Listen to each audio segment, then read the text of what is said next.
நாங்க 910 நாளா போராட்டத்துல ஈடுபட்டு இருக்கோம். எங்களோட விவசாயம் தான் எங்களுக்கு ஃபர்ஸ்ட் முக்கியம்.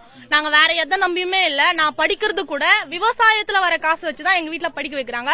வேற ஏதோ ஒரு வேலை பார்த்தெல்லாம் கிடையாது. எல்லாருமே விவசாயத்தால மட்டும்தான் நாங்க இவ்வளவு படிக்கிறதுக்கு எங்களுக்கு ஒரு இது கொடுக்குதுன்னா அது விவசாயம் மட்டும்தான். எங்களுக்கு விவசாயத்தை அழிச்சு விமான நிலையம் எங்களுக்கு கண்டிப்பா வேணாம்.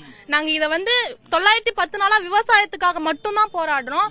எங்களோட படிப்பும் பாதிக்கும். எங்களுக்கு அட்ரஸே இல்லாம ஊரு பேர் தெரியாம வேற ஏதோ ஒரு இடத்துல போயிட்டு நாங்க செட்டில் ஆகி நாங்க படிக்கிறதுக்கெல்லாம் சத்தியமா முடியாது, வாய்ப்பே கிடையாது. நாங்க எப்போ விவசாயத்தை நம்பி ஒரு இடத்துல இறங்கணுமோ இன்னி வரைக்குமே விவசாயம் எங்களை காப்பாத்தின்னு தான் இருக்குது. நாங்க படிக்கிறோம், நல்லாதான் இருக்கிறோம். விவசாயத்தை அழிச்சுட்டா எங்களால வேற எதுவுமே கிடையாது. எங்களுக்காக விவசாயம் மட்டும்தான். எங்களுக்கு விவசாயத்தை அழிச்சு விமான நிலையம் எங்களுக்கு வேணாம்.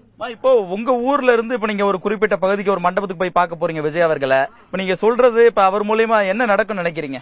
எங்களுக்காக ஒரு கருத்து அவர்கிட்ட சொல்லும் போது இத்தனை நாள் யாருக்கும் தெரியாம இருந்திருக்கலாம், கொஞ்சம் பேருக்கு தெரிஞ்சிருக்கலாம், கொஞ்சம் பேருக்கு தெரியாம இருந்திருக்கலாம். விஜய் சார் வர்றதால எங்க ஊர் மக்கள் எல்லாருக்குமே ஒரு சந்தோஷம். ஏன்னா இந்த நியூஸ் தெரியாம இருந்தவங்க நிறைய பேருக்கு இந்த நியூஸ் தெரிய ஆரம்பிக்கும். இதனால யாரால என்ன ஹெல்ப் பண்ண முடியுமோ எல்லாரும் ஹெல்ப் பண்ணுவாங்க.